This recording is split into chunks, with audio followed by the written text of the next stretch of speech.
اور 12ویں شب کو تو وہاں پہ یہ عالم ہوتا ہے کہ ساری رات مسجد نبوی میں داخل ہونے کو جگہ نہیں ملتی۔ ساری رات عشاق اور دیوانے حضور کی بارگاہ میں کھڑے رہتے ہیں، درود پڑھتے رہتے ہیں، سلام حضور کی بارگاہ میں پیش کرتے رہتے ہیں، وہ شرطیں بھگاتے رہتے ہیں، بھاگو یہاں سے، دوڑو یہاں سے۔ ما بعد فقد قال اللہ تبارک و تعالی فی کلام المجید والفرقان الحمید لقد من اللہ علی المؤمنین اذ بعث فیہم رسولا آمنت باللہ صدق اللہ العظیم وصدق رسولہ النبی الکریم الامین یا رب بالمصطفیٰ بلغ مقاصدنا واغفر لنا ما مضى یا واسع الکرم رب اشرح لی صدری ویسر لی امری واحلل عقدۃ من لسانی یفقہوا قولی۔ آ گیا وہ نور والا جس کا سارا نور ہے۔ میلاد النبی صلی اللہ علیہ وسلم کا مبارک مہینہ ہے۔ سرکار دو عالم صلی اللہ علیہ وسلم کی باتیں، حضور کے لب و رخسار کی باتیں، رحمت کونین صلی اللہ علیہ وسلم کے شہر کی باتیں، حضور کی زندگی کی سیرت کی صورت کی باتیں آپ نے علماء سے کثرت کے ساتھ سنی ہے۔ حضور کے علاوہ دنیا میں کچھ بھی نہیں ہے۔ جو حضور سے کٹ گیا، حضور کی شریعت سے کٹ گیا، دین سے کٹ گیا، وہ بیکار ہے۔ اس کا دنیا میں رہنا فضول ہے، وہ مر جائے یا زندہ رہے ایک جیسا ہے۔ اس لیے عزیزو، حضور کی شریعت پر، حضور کی ذات کے ساتھ والہانہ پیار، اپنی ذاتیں بعد میں، اپنی اولاد، اپنی جائیدادیں، اپنے مال، اپنا سب کچھ بعد میں، سب سے پہلے حضور۔ حضور کی بات آ جائے، حدیث آ جائے، میری سمجھداری تو کیا سمجھداری ہے، امام اعظم جیسا بندہ کہتا ہے کہ اگر حضور کا فرمان آ جائے تو میری بات کو، امام اعظم کہتے ہیں، فرماتے ہیں میری بات کو ردی کی ٹوکری میں پھینک۔ امام اعظم جیسا بندہ کہتا ہے کہ میری بات کو ردی کی ٹوکری میں پھینک دو اگر حضور کی بات آ جائے تو۔ بس ہمارے لیے حضور ہی سب کچھ ہیں۔ اور یہ میلاد اللہ کے فضل سے میں نے وہاں بھی دیکھا، یہ نہیں ہے کہ عرب شریف میں میلاد نہیں منایا جاتا۔ عرب شریف میں بڑی کثرت کے ساتھ میلاد شریف منایا جاتا ہے، کیونکہ حکومتی سطح پہ اجازت نہیں ہے۔ اس لیے بہت سارے لوگ یہ دلیل دیتے ہیں، دیکھو جی وہاں پہ تو میلاد نہیں ہوتا۔ میرے بھائیوں، میرے عزیزوں، وہاں میلاد ہوتا ہے، اور 12ویں شب کو تو وہاں پہ یہ عالم ہوتا ہے کہ ساری رات مسجد نبوی میں داخل ہونے کو جگہ نہیں ملتی۔ ساری رات عشاق اور دیوانے حضور کی بارگاہ میں کھڑے رہتے ہیں، درود پڑھتے رہتے ہیں، سلام حضور کی بارگاہ میں پیش کرتے رہتے ہیں، وہ شرطیں بھگاتے رہتے ہیں، بھاگو یہاں سے، دوڑو یہاں سے۔ اور عشاق جو ہیں یہاں سے اٹھ کے وہاں چلے جاتے ہیں، وہاں سے پھر یہاں آ جاتے ہیں، ساری رات یہ سلسلہ۔ باقی رات یہ لائٹیں، جھنڈیاں، یہ جو آپ لگاتے ہو یہ تو کہیں نہیں ہے، وہاں بھی لائٹیں اور جھنڈیوں کی اجازت نہیں ہے۔ وہ تقسیم کرتے ہیں بہت زیادہ، سب سے زیادہ وہاں پر کھجور تقسیم ہوتی ہے۔ مکہ شریف میں بڑی برکتوں والی جگہ ہے، مکہ شریف ہی بڑی عظمتوں والی جگہ ہے، اللہ کا گھر ہے۔ وہاں ایک نیکی کا ثواب لاکھ کے برابر ہے،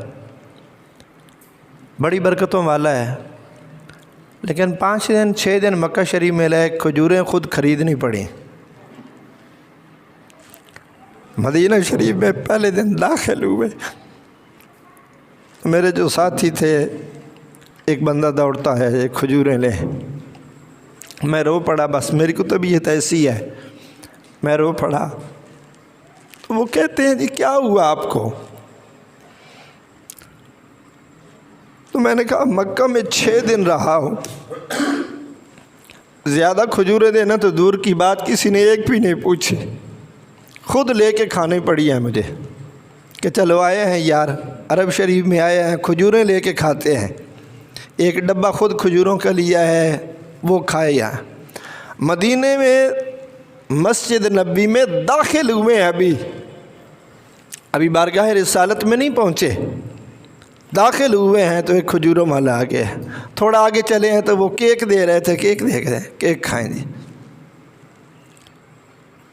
میں نے کہا ایسے نہیں لوگ کہتے، مدینہ مدینہ ہی ہے بس، مدینہ جیسی جگہ کائنات میں کوئی نہیں ہے، اتنی ستھری آب و ہوا۔ حالانکہ اب انہوں نے بہت سارے وہ کنسٹرکشن کا کام جو ہے وہ جاری ہے، مدینہ شریف کے ساتھ بھی پورا وہ ایک محلہ اخوانی محلہ، وہ بھی انہوں نے گرا دیا ہے، سارے کا سارا علاقہ گرا دیا ہے۔ بنگالی محلہ ہے، وہ بھی سارے کا سارا انہوں نے گرا دیا ہے، سارے ہوٹل بھی، سارے گھر بھی، سارا۔ تو اس کے باوجود اتنی ستھری آب و ہوا ہے نا مدینہ شریف کی، اور وہ خوشبوئیں ہیں مدینہ میں کہ جو کسی عطر میں نظر نہیں آتی۔ مدینہ شریف میں وہ خوشبوئیں ہیں۔ اللہ نے عزیزو اپنے محبوب سے بڑا ہی پیار کیا، اللہ نے بڑا ہی پیار کیا اپنے محبوب سے۔ بس ہر دفعہ جب جاتے ہیں تو کوئی نہ کوئی ایسا نیا سلسلہ، اور یہ زیارت بھی ہے، یہ بھی کرنی ہے، یہ بھی کرنی ہے۔ ایک دوست وہاں پہ تھے، ان کے ساتھ رابطہ ہوا، تو انہوں نے کہا جی قاری صاحب میں آج آپ کو نا غار سجدہ لے چلتا ہوں۔ میں نے کہا جی میں نے نہیں دیکھی، مجھے دکھا دیں غار سجدہ کہاں پر ہے۔ تو وہ خندق جو ہے نا 7 مساجد احزاب، غزوہ احزاب جہاں پہ ہوا، اسی پہاڑ پہ پیچھے والی جانب ہے۔ تو میں نے کہا اللہ نے اپنے محبوب سے بڑا پیار کیا، بڑا ہی پیار کیا اللہ نے اپنے حبیب سے، ہم سوچ نہیں سکتے اتنا اللہ نے پیار کیا۔ غار سجدہ پہ گئے، آدھی رات کو، وہاں پابندی ہے دن کو نہیں جانے دیتے، آدھی رات کو ہم وہاں پر گئے، 16-17 لوگ تھے ہم، وہاں بھی محفل میلاد کا اہتمام کیا، 2-2.5 گھنٹے الحمدللہ وہاں محفل پاک کا اہتمام کیا۔ اور جو بات آپ کو بتانے لگا ہوں وہ یہ کہ وہ جگہ، وہ غار، وہ جگہ، وہ پتھر آج بھی ویسے ہے جیسے اس دور میں تھا، بالکل ویسے کا ویسے ہے، وہ کچھ بھی نہیں اس میں سے بدلا، سیم ٹو سیم ہے۔ اس جگہ پہ نبی کریم صلی اللہ علیہ وسلم نے، آپ کے اور میرے پیارے آقا نے، ہم جیسے گناہ گاروں کے لیے ایک لمبا سجدہ کیا۔ اور کتنا لمبا سجدہ کیا؟ حضور نے اتنا لمبا سجدہ کیا کہ صحابہ مدینہ سے چل کے وہاں پر آئے، یا رسول اللہ مہربانی فرمائیے اب سر اٹھا لیجیے سجدے سے، یا رسول اللہ کرم نوازی فرمائیے اب سجدے سے سر اٹھا لیجیے۔ بس حضور نے سجدے میں سر رکھا ہوا ہے، رو رہے ہیں، اور رحمت کونین صلی اللہ، یا اللہ میری امت، یا اللہ میری امت، یا اللہ میری امت، کرم فرما، مہربانی فرما۔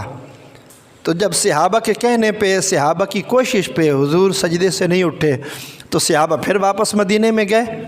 سیدہ فاطمہ سلام اللہ علیہا کو صحابہ لے کر آئے، سیدہ فاطمہ آئیں، یعنی اس پورے پروسیجر میں کم سے کم 2.5 سے 3 گھنٹے لگے، اس سے بھی زیادہ ٹائم لگا۔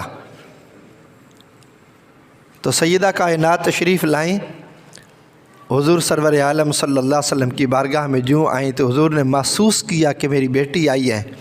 حضور نے مسکراتے ہوئے نا، آنسو بھی تھے، آنکھوں میں آنسو تھے، ہونٹوں پہ مسکراہٹ تھی۔ حضور سجدے سے اٹھے تو صحابہ نے پوچھا یا رسول اللہ کیا ہوا؟ تو رسول اللہ نے فرمایا میرا رب کہتا تھا کہ محبوب آدھی امت بغیر حساب کے بخشوا لے، آدھی امت، میرا رب مجھے کہتا تھا میرے حبیب آدھی امت بغیر حساب کے بخشوا لے۔ کہا یا رسول اللہ پھر کیا ہوا؟ تو حضور فرماتے ہیں میں نے کہا نہیں یا اللہ آدھی نہیں ساری، یا اللہ آدھی نہیں ساری۔ تو کہا پھر رب نے کیا کہا؟ تو حضور نے ارشاد فرمایا اللہ نے قرآن نازل کیا. یہ آیت وہاں پر نازل ہوئی غار سجدہ کے اندر. وَلَسَوْفَ يُعْطِيكَ رَبُّكَ فَتَرْضَىٰ. حضور نے فرمایا اللہ نے قرآن نازل فرمایا ہے. اللہ نے فرمایا محبوب ہم تمہیں اتنا دیں گے کہ تو راضی ہو جائے گا. صحابہ نے کہا یا رسول اللہ آپ راضی کب ہوں گے؟ اب کب راضی ہوں گے؟ حضور نے ارشاد فرمایا جب تک میرا ایک امتی بھی جنت سے باہر ہوگا میں راضی نہیں ہوں گا. جب میرے سارے امتی جنت میں چلے جائیں گے میں تب راضی ہوں گا. یہ حضور کا پیار ہمارے ساتھ، ہم جیسے گناہ گاروں کے ساتھ، جو بے نمازی ہیں گناہ گار ہیں، ان کے ساتھ حضور کا پیار دیکھیں اور پھر حضور کے ساتھ حضور کے رب کا پیار دیکھیں، اللہ کا پیار دیکھیں. حضور بڑے مہربان ہیں، حضور بڑے کریم ہیں، حضور بڑے شفیق ہیں، معاف فرمانے والے ہیں، مہربان ہیں. اللہ بھی بہت معاف فرمانے والا ہے، بہت معاف فرمانے والا ہے. لیکن اللہ اپنے محبوب کے خلاف، اپنے محبوب کے ایسے معاملے میں بات برداشت نہیں کی. بلکہ وہ تو بعد کی بات ہے نا. سورہ حجرات کے اندر فرمایا نا لا ترفعوا اصواتکم فوق صوت النبی. جھگڑا کرنا، بے ادبی کرنا، کوئی ایسا معاملہ کرنا وہ تو دور کی بات ہے. تم نے صحیح بات کی اور اس صحیح بات میں تمہاری آواز میرے حبیب سے اگر اونچی ہو گئی نا، ان تحبط اعمالکم وانتم لا تشعرون، تمہارے سارے عمل ختم ہو جائیں گے. حج، روزے، نمازیں، زکاتیں سب ختم ہو جائیں گے اگر تمہاری آواز بھی میرے محبوب کی آواز سے اونچی ہوئی. اور یہ آیت مبارکہ یا ایھا الذین آمنوا لا ترفعوا اصواتکم فوق صوت النبی ولا تجہروا لہ، یہ آج بھی جہاں حضور کی بارگاہ میں سلام عرض کیا جاتا ہے وہاں اوپر یہ آیت مبارکہ آج بھی لکھی ہوئی ہے. تو میں نے کہا حضور کی کرم نوازی اپنی جگہ پر، حضور کی مہربانی اپنی جگہ پر، اور حضور تو اتنے مہربان ہیں. محمد بن ابی بکر کہتے ہیں کہ ہم حضور سرور عالم صلی اللہ علیہ وسلم کے ساتھ نے ایک غزوے پہ گئے تو اللہ نے فتح عطا فرمائی. بہت سارا مال غنیمت جو ہے اللہ نے عطا فرمایا.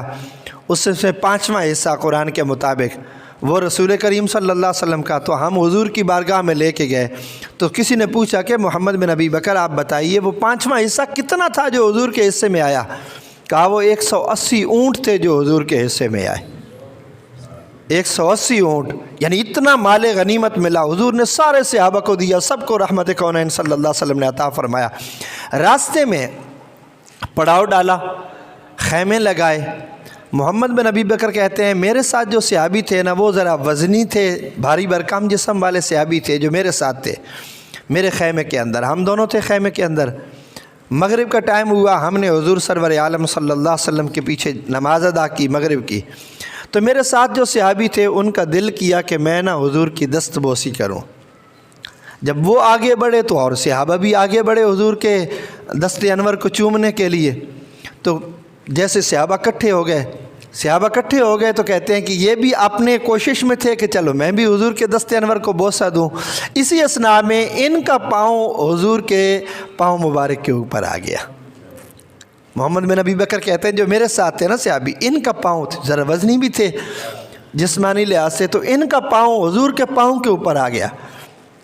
اچھا حضور اتنے مہربان ہیں، حضور نے پاؤں اپنا کھینچا نہیں ہے. حضور نے اپنا پاؤں نیچے سے حضور نے کھینچا نہیں ہے، وہ اوپر رکھ کے کھڑے رہے. ان کو پتہ نہیں چلا نا، یہ نہیں کہ وہ جان بوجھ کے انہوں نے رکھا، ان کو سمجھ نہیں آئی، پتہ نہیں چلا رش کے اندر. تو وہ کھڑے رہے. تھوڑی دیر کے بعد حضور نے نا ان کے پیٹ میں یوں ہاتھ مارا، کہا یار بس کرنا، اب پیچھے بھی ہٹ جانا تھوڑا سا. تو وہ تھوڑے پیچھے ہٹے تو ادھر قرآن کی آیتیں نازل ہو گئی. جس نے میرے محبوب کو تکلیف پہنچائی اس نے اللہ کو تکلیف پہنچائی. محمد بن ابی بکر کہتے ہیں کہ یہ صحابی ساری رات خیمے میں روتے رہے کہ میں نے اللہ کے نبی کو تکلیف پہنچائی ہے تو یہ قرآن کی آیتیں میرے خلاف نازل. ساری رات روتے رہے. کہتے فجر کا ٹائم ہوا، اذان ہوئی، ہم نماز ادا کرنے کے لیے گئے. ان کے ذہن میں یہ تھا کہ ابھی رسول اللہ بلائیں گے اور حضور کہیں گے تو نے رات کو مجھے یہ تکلیف دی ہے، تو اس کی وجہ سے یہ اللہ کا قرآن تیرے خلاف نازل ہوا۔ اب ڈر بھی رہے ہیں کہ حضور بلائیں گے تو پتہ نہیں اللہ بھی ناراض، اللہ کا رسول بھی ناراض، پتہ نہیں بنے گا کیا میرے ساتھ۔ نماز بھی پڑھی ہے، سر جھکایا ہوا ہے، حضور نے ان کا نام پکارا۔ اب وہ کہتے ہیں کہ میری تو بس رونگٹے کھڑے ہو گئے کہ اب حضور مجھے کہیں گے کہ تیری وجہ سے مجھے تکلیف ہوئی ہے جو اللہ نے برداشت نہیں فرمائی، اور اللہ نے تمہارے خلاف قرآن نازل کیا۔ کہتے ہیں وہ صحابی اٹھے، حضور کی بارگاہ میں گئے، حضور نے کوئی ذکر ہی نہیں کیا اس کا کہ یار تو نے رات کو مجھے تکلیف دی ہے، میرے پاؤں کے اوپر پاؤں رکھا ہے، تیرا پاؤں بڑا وزنی تھا، تو بڑا بھاری تھا، یہ تھا، کوئی حضور نے ذکر ہی نہیں فرمایا۔ حضور نے کہا یار وہ رات کو نہ میں نے تیرے پیٹ میں یوں ہاتھ مارا تھا، تجھے تکلیف ہوئی ہوگی، معاف نہیں کر دیتا، معاف نہیں کر دیتا یار، تجھے تکلیف ہوئی ہوگی، میں نے تجھے دھکا دیا تھا، پیچھے تیرے پیٹ میں ہاتھ مارا تھا، تجھے تکلیف ہوئی ہوگی، تو معاف نہیں مجھے کر دیتا۔ حضور تو اتنے مہربان ہے، حضور تو اتنے کریم ہے، اتنے مہربان ہے، رحمت کونین صلی اللہ علیہ وسلم۔ اپنی امت کے لیے حضور نے غاروں میں رو رو رو کے، لمبے سجدے کر کر کے ہم جیسے گناہ گاروں کے لیے سرکار دو عالم صلی اللہ علیہ وسلم نے دعائیں فرمائی۔ ان کا نام لبوں پر آئے، میٹھا میٹھا منہ ہو جائے، تینوں سینے دی میں ٹھنڈ آکھاں یا شہد گلاب تے کھنڈ آکھاں۔ کیا کہے، اللہ کریم کی بارگاہ میں دعا ہے اللہ ہماری حاضری قبول فرمائے، اللہ آپ سب کو وہاں کی حاضریاں عطا